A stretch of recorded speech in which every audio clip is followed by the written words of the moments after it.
What's going on, everybody? Welcome into HBCU Huddle. I am CJ. Follow me on Twitter at ConRadicalness. Slurred that a little bit. ConRadicalness is where you can follow me on Twitter. You can also follow my co-host Mike on Twitter at MyMikeCheck. Mike, what's going on, man?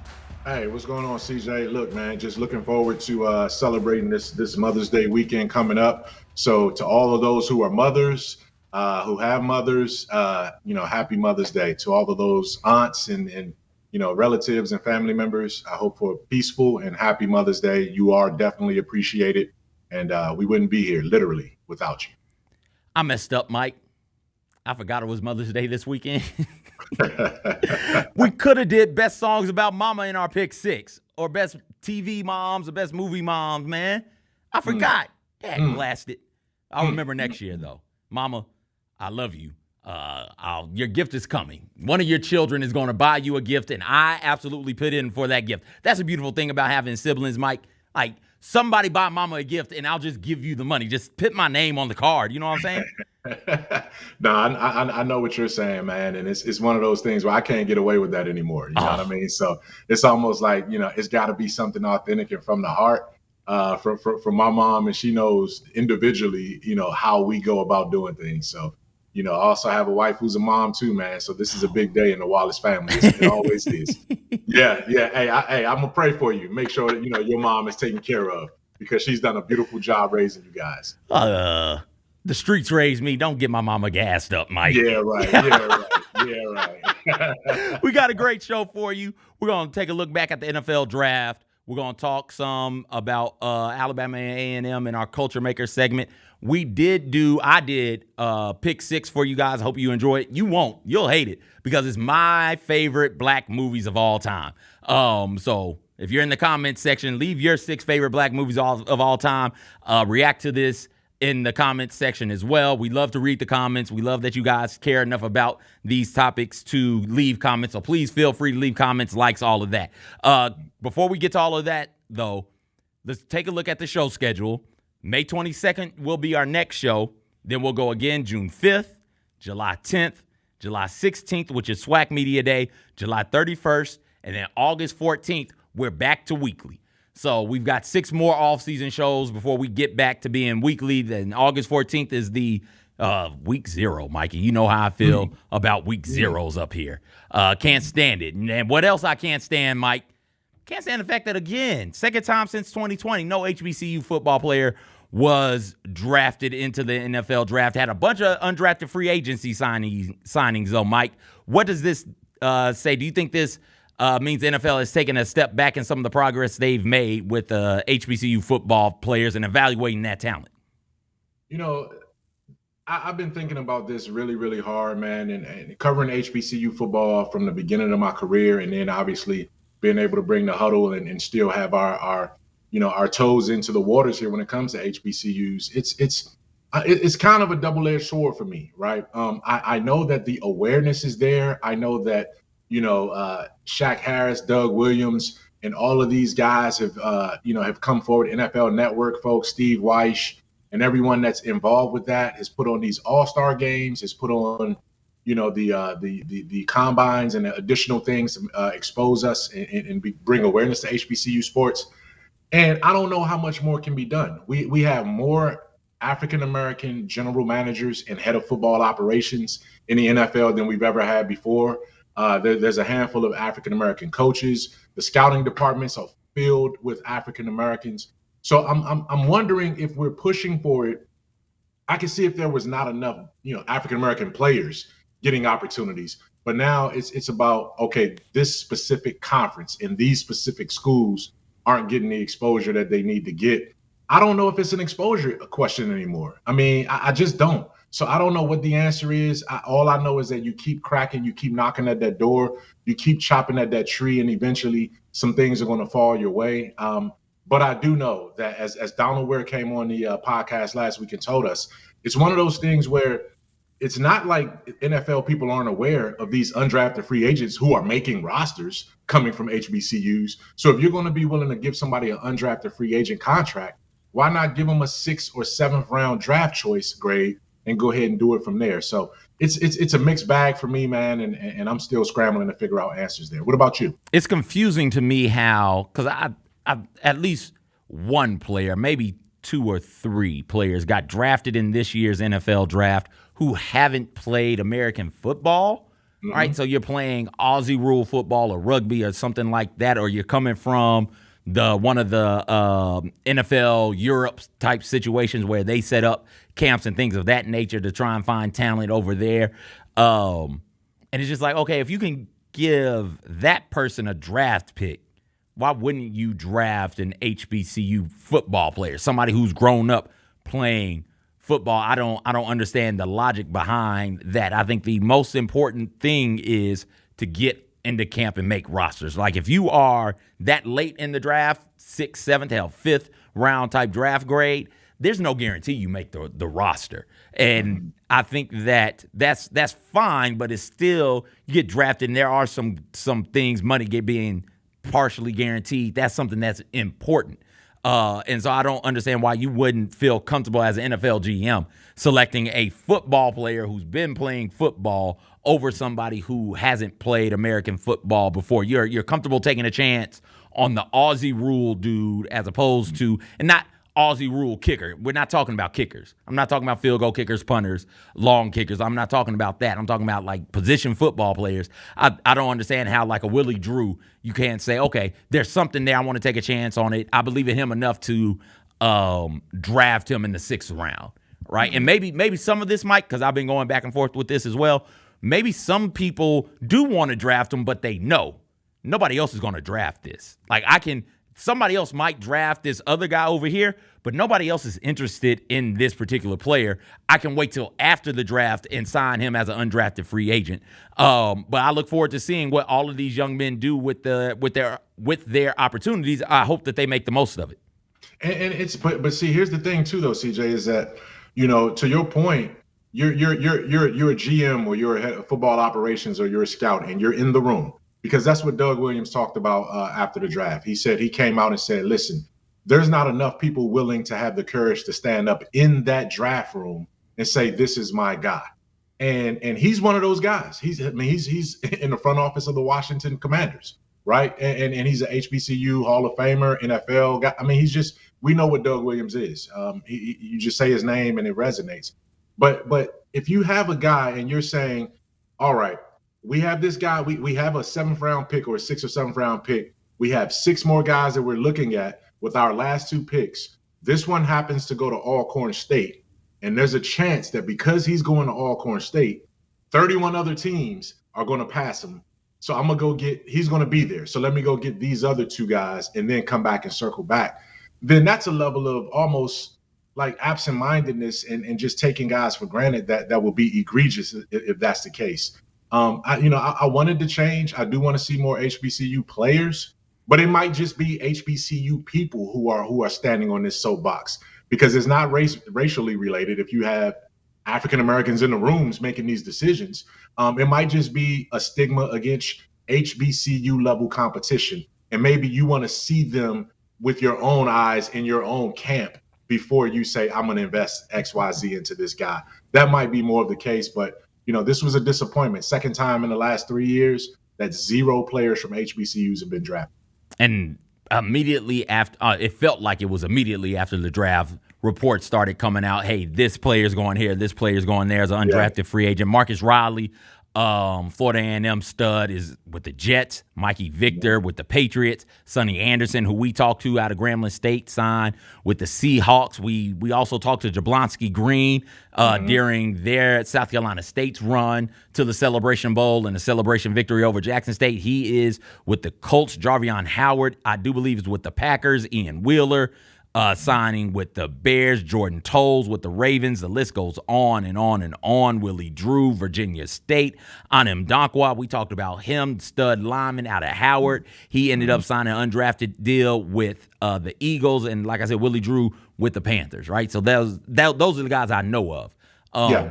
So I look forward to we'll get that list too. Let's get that list in some kind of graphic for a future show, one of our next shows, so we can start tracking these guys as they get into these mini camps and going into training camp too. Because I think you mentioned probably a dozen guys Yeah. right there. And I would say at least half of them have a legitimate shot to make a roster, a 53-man roster. And I really believe that. And I'm looking forward to tracking those guys as they move forward. Absolutely. Absolutely. Let's move to our culture maker segment, Mike. Don't know if you heard this. John Stallworth, star Pittsburgh Steelers wide receiver, made a significant donation to Alabama A&M. He's a four-time, for those of you who don't know John Stallworth, didn't grow up in the 70s and get the 70s and 80s and got to saw Mr. Stallworth do his thing. Four-time Super Bowl champion, holds the Super Bowl record for career average per catch at 24.4 yards per catch. Three-time Pro Bowler, I do believe a two-time All-Pro, two-time All-SEAC, Pro Football Hall of Famer, class of 2002.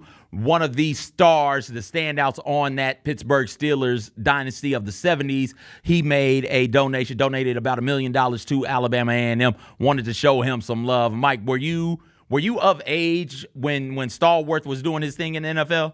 Oh, no question about it. No question about it. I mean, it was the 80s, early 80s, when he was, the most of his career, the bulk of his career from that standpoint. And, again, at that time, my team, Washington Redskins, we were in the Super Bowl in the early 80s, and they were going back, so they ran up against those teams that Stallworth was on. And, I wasn't aware until much, years later, once I got to Grambling, that he was an HBCU guy at Alabama A&M. But anytime you can give back and write these big checks, man, as an alumni, and you're talking about $1 million, that goes a long, long, long way for our athletic departments in our schools. And I know he's the culture maker, and obviously so. But Florida A&M just also got a $200 million plus check from an alumni, from a guy there as well too, in the development industry, to go towards them. So since we've been doing HBCU Huddle regularly on these last 2 or 3 years, we've seen massive check after massive check.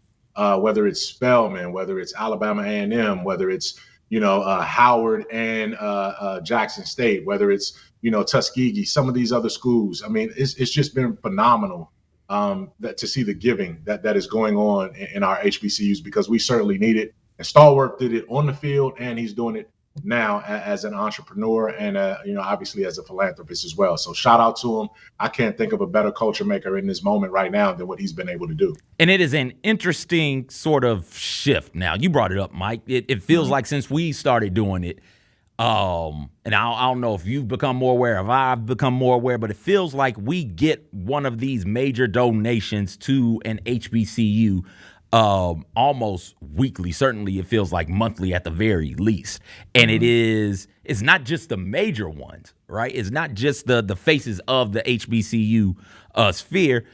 Lane and Lemoyne have caught large donations that have broken their record for individual donations in one time, right? Like we're seeing that some of the smaller schools are getting big time donations as well. And I think the shift happened in 2020.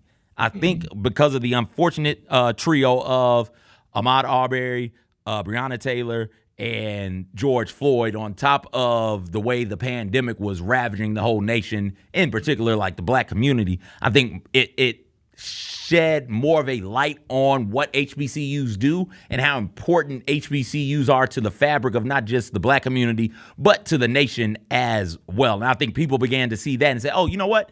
Let's invest here. I was listening to a podcast a few years ago called The Revisionist History, Malcolm Gladwell podcast.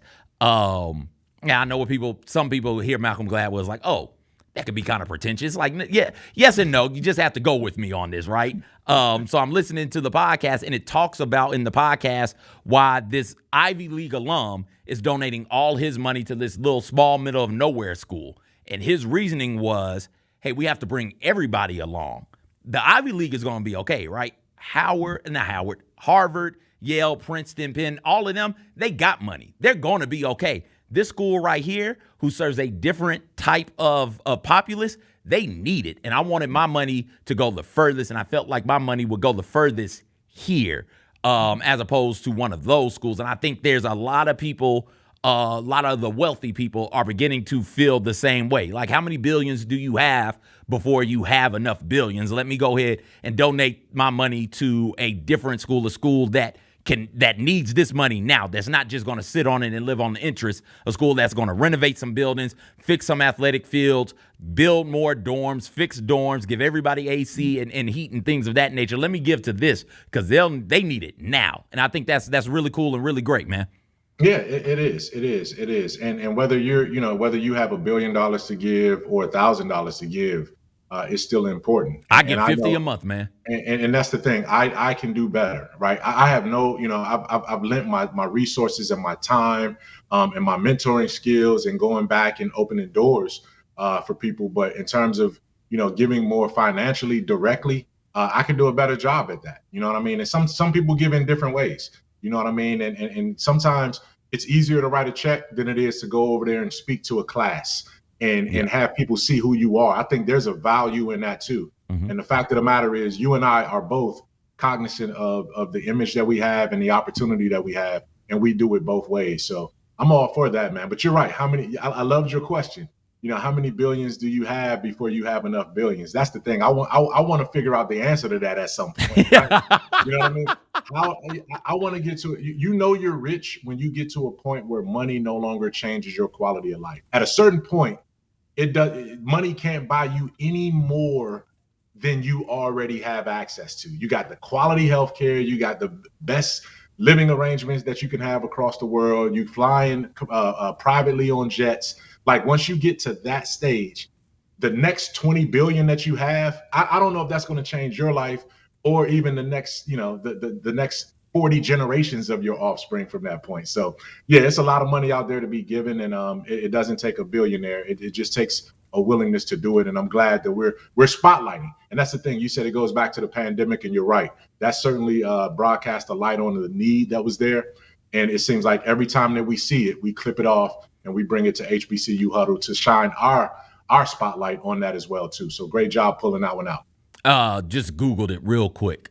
Yale's endowment is $40 billion. Tuskegee's endowment as of 2021, now it's probably grown some since then. I doubt it's $40 billion though. Is only $155 million. Right? Like that's a large difference in those two, and I think that's a large difference between those types of schools and even the larger HBCUs, a North Carolina A&T, a Tennessee State, or Texas Southern, right? So thank you, Ms. Stallworth, for donating. Thank you to everybody who continues to donate to HBCUs, even though it's not mine. I still love you, still appreciate you. Thank you very, very much. On the other side, we're going to have some fun. I'm going to share with you guys my 6 favorite black movies. Don't go anywhere. Let's face it. There's a lot of trash talk in basketball, but the great teams let their performance do the talking. Like Ford F-150 with Pro Power on board, a class-exclusive industry-first feature that turns your truck into a mobile generator and leaves the competition speechless. Ford F-150, official truck of the Grizzlies. Greatness starts here at your Mid-South Ford dealer. Class is full-size pickups under 8,500 pounds, GBWR. Don't Worry, Be Fluffy World Tour. The minute you get into a brand new relationship, like magic, you know who really notices just how happy you are, guys? Other women, not your woman. Look how happy he is. I bet I can change that. Friday, May 10th, FedEx Forum. Get your tickets now at fluffyguy.com. Don't miss a Memphis Don't Worry, Be Fluffy World Tour. When it's all on the line, you turn to the strong, the stable, the unwavering. To those with a history of raising their performance to meet the moment. It's true in basketball. It's true in banking. Grizzlies Checking from Pinnacle. Play hard. Bank easy. Open a Grizzlies checking account with at least $100 and a recurring direct deposit by August 31st. And you could receive a $200 direct deposit bonus into your account. Details at grizzliesbanking.com. Member FDIC. Now for a limited time, the new $1.99 crispy tender wraps are here at Sonic. Who could deny a crispy chicken tender with bold flavors like hickory barbecue and cheesy Baja? And we can't forget the crisp lettuce and melty cheese to make the perfect bite. Wrap yourself up with some TLC, tender, love, and chicken for only $1.99. Sonic $1.99 crispy tender wraps. Tax not included, limited time only at participating Sonic drive-ins. Welcome back, everybody. HBCU Huddle, CJ, Mike. Let's get to our pick 6 this week. This week, I decided to take a look at some of my 6 favorite black movies all time, Mike. All right, so hold up, CJ, hold on. Before you go into that, we have to specify what is a black movie. Are we talking about black cast, black lead, black directors? You know what I'm saying? I got you, Mike. I feel you. Once upon a time. Only showing in the black neighborhoods? Once upon a time. Which one? There was a conversation had in Congress, and it was about, y'all forgive me, it was about porn, right? It was like, what is that? And there was a congressman who stood up, I forget who said it. One of my favorite quotes from Congress was, I don't know what porn is, but I know it when I see it. Now, I think it's the same thing with black movies. Like, I can't define it, but I watch it, and then at the end of it, I go, you know what? In the credits, that was a black-ass movie right there. Like, that's what it is. Like, The Color Purple, the first Color Purple, is an all-black cast, but Steven Spielberg is the director. I think we would consider that a black movie. Princess and the Frog is a majority black cast, but white directors. I think white writers. I can't remember exactly. But I think we would consider that a black movie. You know what I'm saying? Django Unchained has Jamie Foxx beating the hell out of slave masters. I don't think we consider that a black movie, though, because I think we consider Quentin Tarantino directed it, and it's just Jamie Foxx and Kerry Washington, and then Samuel L. Jackson's doing his thing in the movie as well. So I don't think we consider Django Unchained a black movie. I know black people love it, but I don't think we consider it a black movie, though. You get what I'm saying? I get it. I hated that movie, though. And I don't even use hate as a word. I don't use hate much. But I despise that movie. But yeah, I got you. Django was Quentin Tarantino. Some of the stuff I can leave it more so than I can take it. I love the we reduce it to you know it when you see it. You know it. You know it when you see it. You know it. Right. Like you sit down. I got the hookup with Master P. That was a black movie. That was a black movie. You knew the credits ran. Right? You sat back, you folded your arms, you said, you know what? That was a black ass movie. Soul Plane, Car Wash. Did Presidents Juice Belly? Like, yeah, oh Belly no. For sure. Belly yeah, for that's sure. a black ass movie. All right.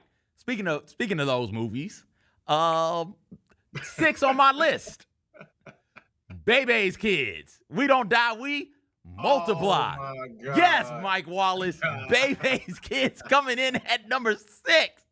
I love me some Bebe's Kids. Did we get a chance to respond? Yeah. Go ahead, respond with number 6, Mike. You got to. No, it's your list. So I'm gonna let you go ahead and talk first about Bebe's Kids. I found it funny to watch these little kids terrorize. Also, I was that age, right? I was that age. So it was funny watching the kids terrorize the park, scare the police officers. Like, why are you speeding? Like, yo, it's a killer's in the back. And he's like, oh no, Lamb Bebe's Kids. The police officer says as he speeds away, like, no, I don't want no smoke with this 9, 7, and 3-year-old. I remember the trial scene is one that still stands out to this day when you got Jamal doing the rap to try and get Khalil off and throw your hands in the air doing the rap in front of Richard Nixon, of all people. And at the end of the movie, I like the fact that Robin looked around and said, hey, you know what? Like, these kids don't got nobody. Bebe is a terrible mother. She's leaving them home alone with nothing to do, nothing to eat. It's my job to step in here and look out for them. I really enjoyed that message. And listen, I babysat. I worked sports camp. I've dealt with some youth in work settings. I was a sociology type, counselor type thing. I've come across a couple kids that were Bebe's kids. I was like, oh no. A couple. My God. Man. Hey, listen, bro. The movie was funny because it was a cartoon type movie, right? It was animated. Yeah. I remember seeing Robin Harris do the actual skit. I was old enough at the time. I think I was in high school when he passed away. Yeah. And I remember laughing my tail off, man, because it was so funny. And we all had Bebe kids in our family. And we know the saying, we don't die, we multiply, right? That's what the Bebe's Kids was. And my favorite part was when he was like, he took Bebe's kids to the zoo and tried to push them into the lion's den. And the lion looked at him and was like, hey, I ain't eating them damn kids. Like, these kids is delicious, man. Go on and eat these kids. And the lion looked at him and was like, man, them baby kids. I ain't messing with them kids. So, yes, man, that was just silly. It was funny. And I'm all for it, man. Hey, shout out to Robin Harris, may he rest in peace. Yeah. One of the greatest and most funny guys. He was just coming into his prime. He had like maybe a 2-3 year run where he was going to challenge Eddie Murphy and all of these other guys as the funniest comedian out during the early 80s. And he passed away way too soon, man. But House Party, Harlem Nights, he was in both of those movies, and Bebe's Kids was based on his stand-up skit. You brought up House Party and Harlem Nights. Those were the two that almost got this spot. Those were two of the ones I was going back and forth about. Those were honorable mentions? They didn't make it? Those were honorable mentions, Mike. Wow. Okay. I can't wait to see the next 5. Number 5, Friday. Craig, Smokey on the porch looking out for Debo. Like, the way that Ice Cube told that story, it made me, even as a kid, it made me feel like I'm familiar with this. I live this. I know people who live this, right? Like I've when we were kids, we couldn't get off the porch. You just go out and sit on the porch. Now as a grown up, I drive down my street and all of the older people are just sitting on the porch hanging out. And that's just what we do. We're just on the porch hanging out, and then a whole bunch of shenanigans get in with Smoke Dogg and Debo and the rest of them. I think Friday is really, really funny. It's a cult classic, and it bothers me that it doesn't get more critical acclaim because it is a really well done movie. It is absolutely well done. It was Ice Cube at his creative genius right there. I was in college when this came out, when the whole Friday collection of movies started to come out. The first one, I remember going to the movies to see it when it first came out. Oh, wow. And I went to Grambling State University. We had to go 30 miles out to get to the movie theater. Yeah, that sounds right. Monroe, Louisiana. And, it was filled, like it was sold out, man. It was all college students from, at the time, Louisiana Monroe University, Grambling, Ruston, Louisiana Tech, like all converged into these theaters, man. And as soon as the movie came on, Dr. Dre's song came out, right? Like it was bumping, and everybody in the thing was like, you would have thought you were at a club for the opening credits. Well, when it came out, man, and it was just like that the whole way through. So yes, shout out to Big Worm. It became one of the most quoted movies. Bye Felicia came from that. You know what I'm saying? And Ezale, you know what I mean? Taking a dump on the side of the house. You know what I'm saying? Yo. And what's Bernie Mac was in there too as the dirty pastor. Wait. He was going to see Miss who was the Miss Parker. Was it Miss Parker? Parker? Hey, Miss Parker. Yeah, I think it was Miss Parker. Yeah, Every neighborhood got a Miss Parker in it, man. Every neighborhood got a Miss Parker in it. Yes. Good job, boy. You 2 for 2 so far. All right. So Friday, favorite scene from Friday. What would your favorite scene be? I'm trying to think because there were so many good ones. I think that the one that stands out to me when Red goes to Debo to get his bike back because his daddy made him go get his bike. And Debo knocked him out, and Smokey and the rest of them like, dang, you got knocked out. And his dad comes up mad. And Debo's like, you want something now? You want something too, punk? His dad was like, no. Get up, got me out here messing with these people. That's my favorite. That was funny, man. When my favorite part was when Smokey was when they were talking about it, right? Debo had came and he snatched the chains and all. He was doing his thing, and then he left. And he was like, when he come around, when he say shut up, I shut up. But when he leave, I be talking again. I can't tell you how many times I say that. I say that to especially with my wife. My wife come in the house, we got company or whatever, and she starts fussing at me because I did something that she didn't like. Probably I did something wrong. And she gives it to me. I just sit there and shut the hell up. And then she leaves, and I look to the guest like, yo, she come around. She be like, shut the hell up, CJ. And I be quiet. But when she leave, I'll be talking again. I'll be talking again. Yeah, yeah. And then that's another crazy one, man. It's like you don't never have two things that match. Peanut butter, no jelly. Kool-Aid, no sugar. Cereal, no milk. Ham, no burger. Ham, no burger.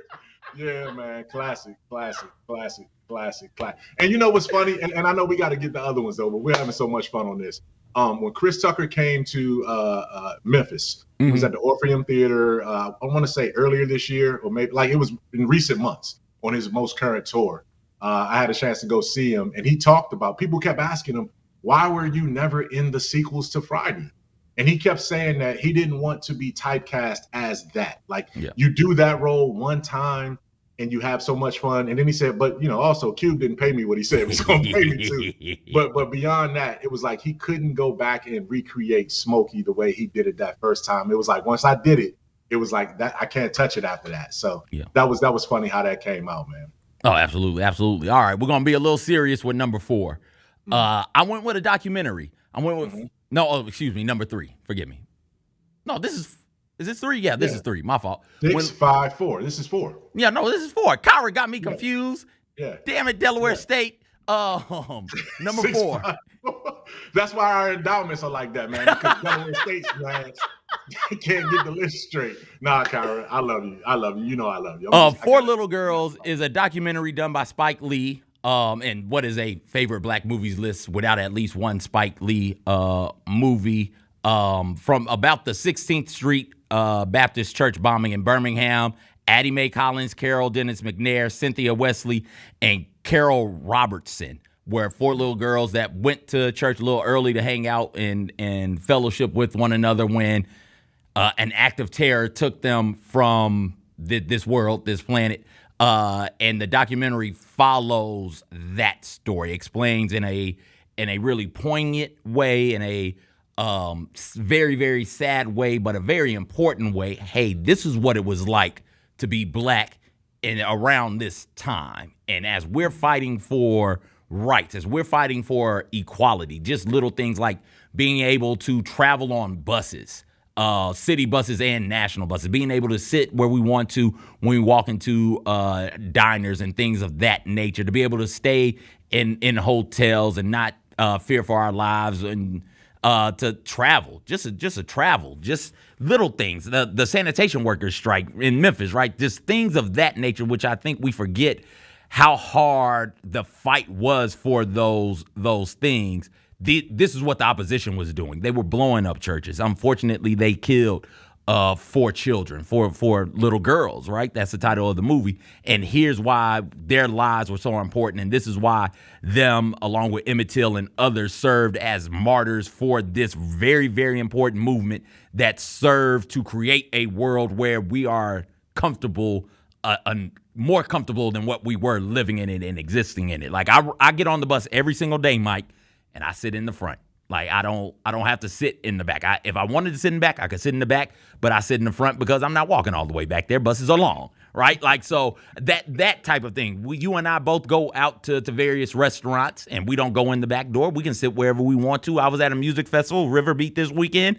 Didn't have to worry about, hey, you got to stand over on the black side, or you can only drink from the black fountain, or you can only use the black restroom. We don't have to deal with those types of things anymore, because unfortunately there were a lot of lives sacrificed, and this is a documentary about 4 of those lives sacrificed during the civil rights movement, and it is wonderful. Yeah, and I didn't get a chance to see that documentary specifically, but obviously I've studied and have read and have gone through everything that you can go through in terms of experiencing that from my generation standpoint. I worked in Birmingham. One of my internships was with the Birmingham newspaper, and I covered civil rights, and I covered politics. And I remember going by that church and seeing it for the first time. I've walked into that church. I've seen the halls that have gotten redone because of the bombing. I've met family members of the girls before for stories and pieces that we've been working on early in my career, like I said, as an intern.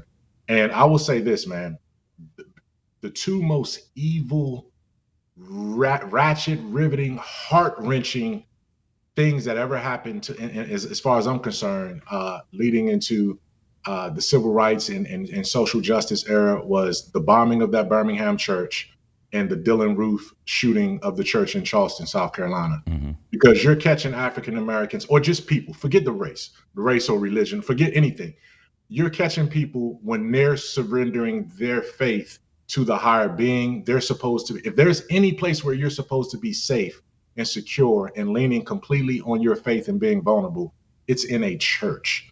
And I don't care who you are and what you are. If there's harm coming to people when they are in a church, at a worship hour, that is the most egregious, heinous thing that could ever be done. So it's a lot of things that I can look at and stomach and try to get through and be strong through. But I literally break down when I think about 4 little innocent girls at that age, to lose their lives at a church where they were there to worship. Mm-hmm. So that was the cradle. I think that's when Martin Luther King and the civil rights movement had a pivotal moment, because not only did that bombing happen in Birmingham, but Bull Connor and the lethal police department for Birmingham doubled down on some of those heinous acts with the dogs unleashing and all of those kind of things.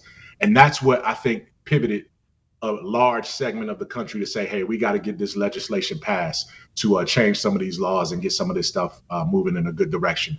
But I'm glad that documentary covered a lot of that. It covered a lot of it in it from what I read about it. And man, that's a heavy one right there. You're absolutely right. If you can, because listen, I'm not one to do a whole lot of those types of things. It's hard for me to sit through and watch. If you can, though, that's a good watch. It's an important watch as we begin to shift or continue to fight with schools about what can and can't be taught in schools. Some of this you're going to have to teach your kid about on their own, so they know their history, so they're not out there being lied to or having information falsified and shaping how they believe what they believe their place is in the world. I think this documentary does a really, really good job.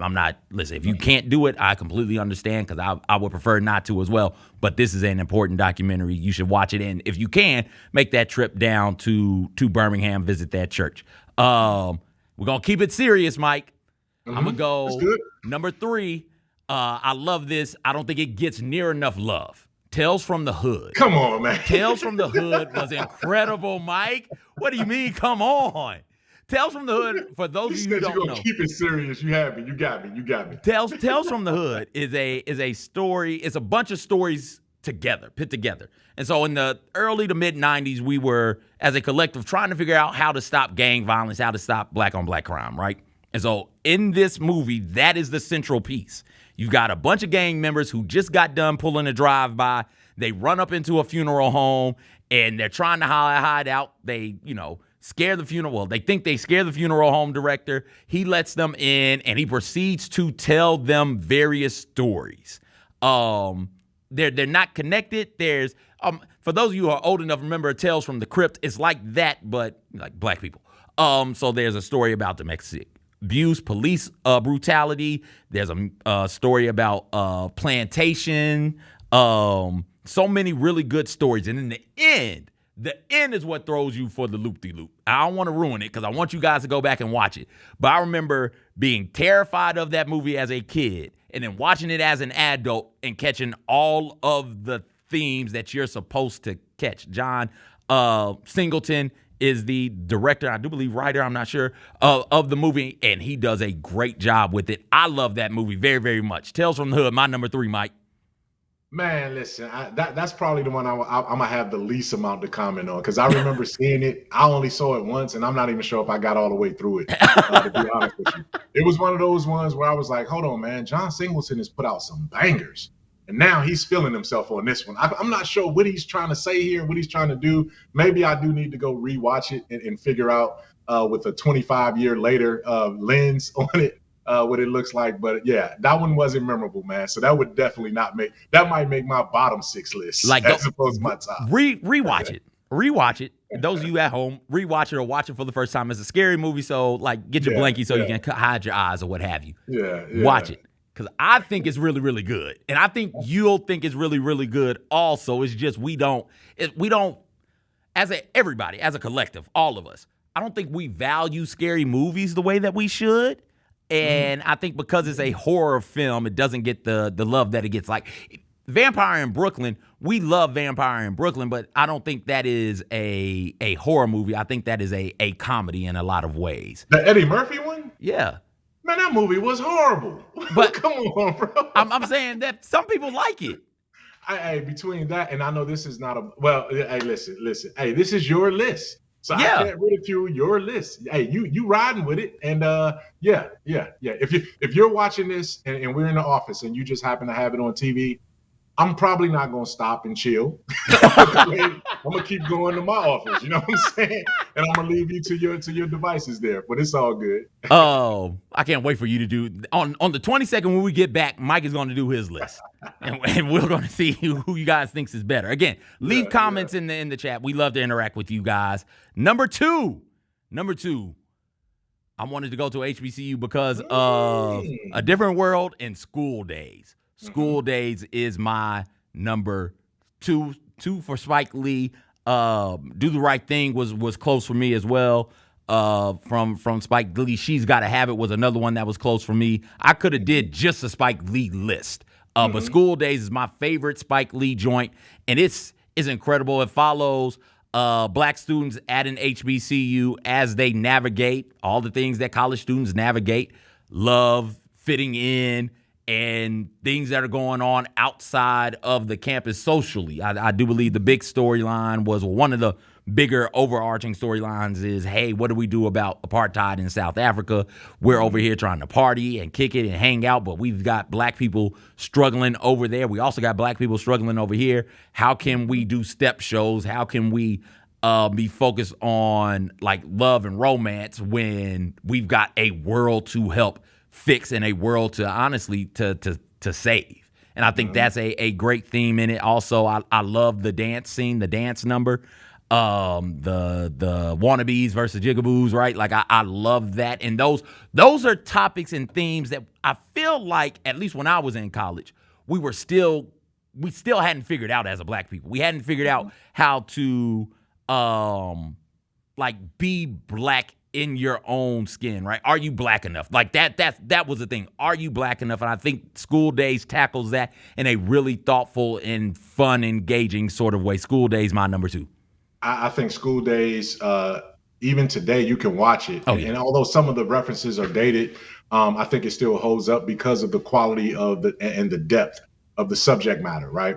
Spike Lee, Lawrence Fishburne was in his early acting in that point. Tisha Campbell, who went on to Martin fame and her own fame and some of her own other projects. So many people, so many stars. You're going to be like, wow, they were young in this, and they were all of college age. Everything from the theme that you talked about there.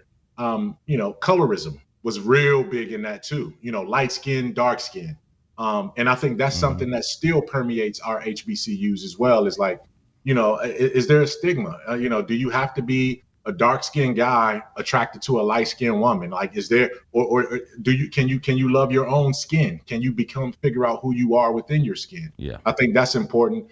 The economic gap between HBCU students, what that taught me is that even though we talk about HBCUs as is historically black colleges and universities, there's not a monolithic process when it comes to HBCUs.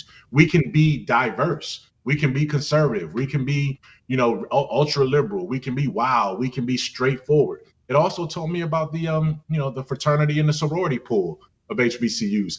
And it made me, and probably because I saw that, I said, nah, that's not my lane right there. And when I got to Grambling, I never had the urge to pledge a fraternity. I just never have. That I was because I had different groups that I was in. Basketball was one, and then obviously campus media was two.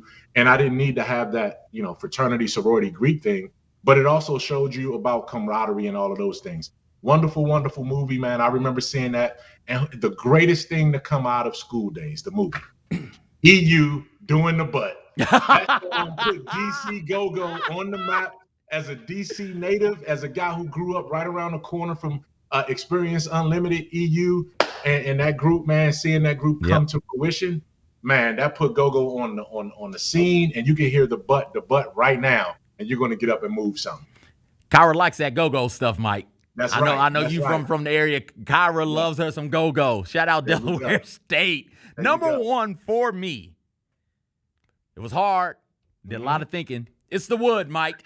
It's The Wood. That's my favorite black movie. Like I'm not at the end of that movie, I looked at myself and said, you know what? That was a black ass movie. I like that.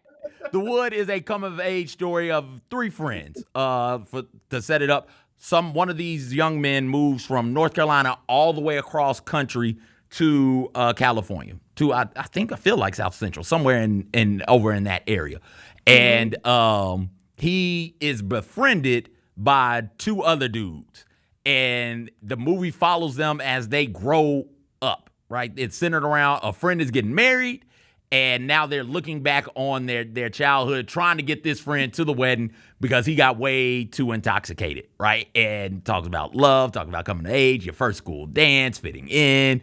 I just love that movie, man. Like, of those movies at that time, The Wood, Loving Basketball, I think you could throw Brown Sugar in there, Best Man. Lawrence Tate had a movie. Why am I blanking on that?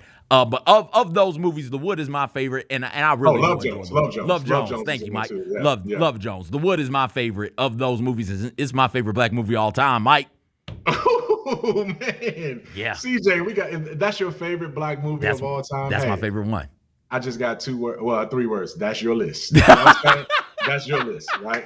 I will say this about The Wood, and it's funny that became number one for you. I got a little bit of a story with that one, right? It seems like no matter what, I remember, and this goes back to what we do in our day jobs. I was covering the Portland Trailblazers game. They played the Grizzlies. I think this was the series where Mike Conley broke his face, if you remember. Yeah. He got elbowed inadvertently by C.J. McCollum, cracked his facial orbital, kind of a socket right there, and he had to wear that mask. And I remember going into the Trailblazers locker room and doing some stuff with them. I was with ESPN at the time, and I walk in the locker room. And and it's funny because Miami's former security guy, staffer, took a job with the Portland security staff. So I ended up going into the locker room, catching up with my guy who was the Miami security staff guy. And Dame comes over to us and he starts talking, and we talk about the Mike Conley incident and everything. And and then I see Dame and the security guard step away. And then he was like, "Is that homie from The Wood?" He was talking about me. So time and time again, no matter where I am in the country, I always get people look at me twice and they figure out, is that Richard T. Jones? Is this the guy from? I always say, is this the guy from The Wood? Because Dame Lillard was like, "Is that the homie from The Wood?" And my man was like, "Nah, that wasn't it." But I get that. Hey, is this the dude from Why Did I Get Married? Well, Mike, you know what I mean? Mike, they come up to me and ask that, right? And I get, so let me tell you real quick. I get two guys that people tell me, or they think I am, right? I remember going to the draft lottery. I'm about to go back to the lottery again this coming weekend. One of the fans walked up to me and was like, "Hey, Malik." Like they thought I was Malik Yoba or Richard T. Jones. Those two guys I get all the time, man. So, I mean, my family, that drives them crazy when people come up and think that that's who I am, man. But it's all good. Richard T. Jones was in The Wood, and the fact that you mentioned that as your favorite. Uh-oh. You're all right. All right. The fact that you mentioned that as your favorite, man, was kind of funny right there. So, yeah, I'm back. So I went down to some of the people behind the scenes. I've talked to Kyra and Jalen. Yeah. Kyra's going to give me a list of hers. I talked to Courtney and Ricky down in the video department. They do great stuff down there. Yeah. And Corinne was sitting there. Corinne, for the sake of the story, everybody I named is black but Corinne. And so we're going through our 6 black movie list. She has no clue what we're talking about because she doesn't watch movies. And so we're going through, and I'm just naming some movies, and they're naming movies, Boys in the Hood, Coming to America, Harlem Nights, Boomerang. All of those movies were on my short list. They didn't make my list. It's my list, people. Please don't be mad at me, but it's mine. And so we're talking about some of these movies, and I'm describing to her the moments in the movies that I remember. And we get to the dinner scene in Why Did I Get Married? Ooh. Oh my gosh. And so we have to, I'm describing it. It's like, yo, I'm not doing the dinner scene justice. You have to sit here and watch this. And so we show her the dinner scene. And the homie goes, boom, after admitting to getting her spouse infected. She goes, and boom. And then, things pop off from there. And she goes, wait, That guy's name is Mike. Is that Mike Wallace? It's like, no. No, it's not. But they do. Y'all do favor Mike. Y'all do look alike. Hey, I don't have no problems with that, brother. I don't have no problems with that, man. Hey, let's just say I wasn't, well, yeah, I was married. I've been married a long time. If I wasn't married, man, I would get in a lot of trouble over that, man. But it's all good. Yep, it's me. Come over here and get this autograph, sweetheart. That'll do it for the show. I know you guys hate my list. That's fine. List some movies underneath in the chat, in the comment section, movies that I may have forgotten. Hit us up on Twitter. I'm at Conradicalness. Why can't I say that? Conradicalness is where I am. Mike is at my Mike Check. Let us know some of your favorite black movies all time. And that'll do it for us. Next episode, May 22nd, Mike is going to share his list to make you guys even madder. That'll do it this week, though. For Mike, I'm CJ. Everybody take care.